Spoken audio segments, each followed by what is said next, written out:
আজকে এমন একটা কোম্পানির ফান্ডামেন্টাল অ্যানালাইসিস করব, যে কোম্পানি ১ মাসে ৭২% এবং ৩ মাসে ১০০% ও ৩ বছরে প্রায় ৩০০% রিটার্ন দিয়েছে। সাম্প্রতিক কোয়ার্টার ফর রেজাল্টে প্রফিট গ্রোথ ২০০% বেড়েছে এবং রেভিনিউ ৬০% গ্রোথ দেখিয়েছে। কোম্পানি একটি বিদেশি ক্লিন এনার্জি রিলেটেড ক্লায়েন্টের কাছ থেকে প্রায় ২,২৭৯ কোটি মাল্টি ইয়ার অর্ডার পেয়েছে। এই অর্ডার মূলত হাই প্রিসিশন ইঞ্জিনিয়ারিং ও প্রোডাক্ট সাপ্লাই করার জন্য, যেগুলো ক্লিন এনার্জি এবং ফুয়েল সেল ইকোসিস্টেমে ব্যবহার হয়। মার্কেটে ধারণা করা হচ্ছে এই ধরনের বড় অংশ ব্লুম এনার্জি ইকোসিস্টেমের সঙ্গে যুক্ত, অর্থাৎ AI data centre, green energy এবং অল্টারনেটিভ পাওয়ার সলিউশনের চাহিদা যত বাড়বে, এই কোম্পানির সাপ্লাইয়ের চাহিদাও তত বাড়বে। তো চলুন আমরা কোম্পানির ফান্ডামেন্টাল অ্যানালাইসিস করে দেখি এবং ভবিষ্যতে এই কোম্পানিতে ইনভেস্টমেন্ট করে ভালো রিটার্ন পাওয়ার সম্ভাবনা রয়েছে কিনা সেটাও আমরা দেখব। কোম্পানির নাম হচ্ছে এমটার টেকনোলজি লিমিটেড। মার্কেট ক্যাপ হচ্ছে ২৩,৩৩৭ কোটি টাকা। কারেন্ট প্রাইস অর্থাৎ বর্তমানে স্টকের দাম রয়েছে ৭,৫৭১ টাকা। হাই গিয়েছিল স্টকের দাম ৭,৭৩০ টাকা এবং লো গিয়েছিল ১৩৯০ টাকা। স্টক পিএ হচ্ছে ২৩৮, কিন্তু ইন্ডাস্ট্রি পিএ হচ্ছে ৬৫। অর্থাৎ স্টক পিএ এত হাই থাকার কারণ কোম্পানির কাছে যে নতুন অর্ডার এসেছে এবং কোম্পানির যে প্রফিট গ্রোথ এবং রেভিনিউ গ্রোথ বাড়ার কারণে কিন্তু এত হাই রয়েছে স্টক পিএ।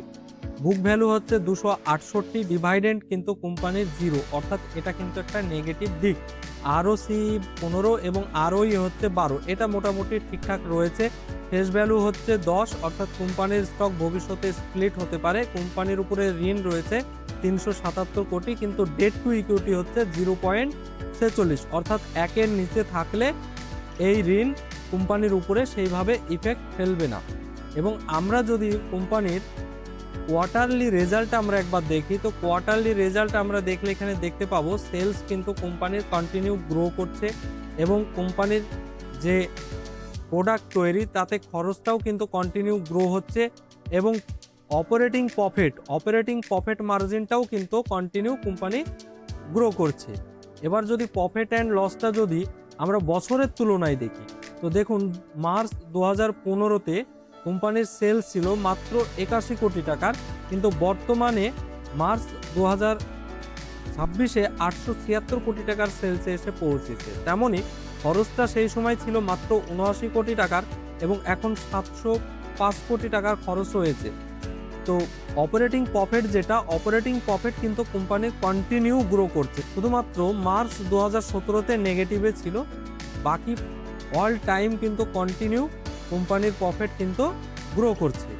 আমরা যদি এবার কোম্পানির শেয়ার হোল্ডিং প্যাটার্নটা আমরা একবার দেখি, তো প্রোমোটারের হোল্ডিংস কত রয়েছে ৩০.৪৪%, এফআইআইএস এর হোল্ডিং কত রয়েছে ১৭.৩১% এবং ডিআইআইএস এর হোল্ডিং রয়েছে ২৭.৬৬% এবং পাবলিকের হোল্ডিং রয়েছে মাত্র ২৪%। অর্থাৎ মিউচুয়াল ফান্ড বা কোয়ালিফায়ার ইনভেস্টরের কাছে কিন্তু প্রায় ৪৪% স্টক কিন্তু রয়েছে। এর মানে কি বোঝায়, এখানে কোয়ালিফায়ার ইনভেস্টররা তখনই ইনভেস্ট করবে যখন কোম্পানি দীর্ঘ এবং লং টার্মে ভালো রিটার্ন দেওয়ার সম্ভাবনা রাখে বা কোম্পানি ভালো পারফরমেন্স করার সম্ভাবনা রয়েছে। সেই কোম্পানিতে কিন্তু কোয়ালিফায়ার ইনভেস্টররা ইনভেস্ট করে বসে থাকে এবং পাবলিকের কাছে মাত্র ২৪% স্টক রয়েছে। এটা কিন্তু খুবই পজিটিভ একটা দিক। এবার আপনারা যদি কোম্পানির চার্ট প্যাটার্নটা একবার দেখেন, আমরা চার্ট প্যাটার্নটা দেখলে কি বুঝতে পারছি যে কোম্পানি যখন এই জায়গায় একটা র্যালি করে, কিছুটা কারেকশন হয়, ফের র্যালি করে, কিছুটা কারেকশন হয়, তারপর একটা বিগ র্যালি কিন্তু কোম্পানি অলরেডি করেছে। এই সময় ইনভেস্টমেন্ট করা কি ঠিক হবে? দেখুন কোম্পানি কিন্তু অলরেডি একটা বিগ র্যালি করেছে, কিছুটা কারেকশন হওয়ার জন্য ওয়েট করা ভালো। যদি কিছুটা কারেকশন হয় সেখান থেকে বাইং শুরু করা যেতে পারে, অথবা এসআইপি মোডে কিন্তু ইনভেস্টমেন্ট শুরু করতে পারেন, কারণ কোম্পানির হাতে বড় অর্ডার রয়েছে এবং ভবিষ্যৎ পরিকল্পনা কিন্তু খুবই ভালো। তাই লং টার্মে কিন্তু একটা ভালো রিটার্ন পাওয়ার কিন্তু সম্ভাবনা থেকে যায়। এবং সবশেষে একটা কথা, বড় অর্ডার পাওয়াটা বড় কথা নয়, বড় অর্ডার এক্সিকিউশন করাটাই সবথেকে বড় চ্যালেঞ্জিং।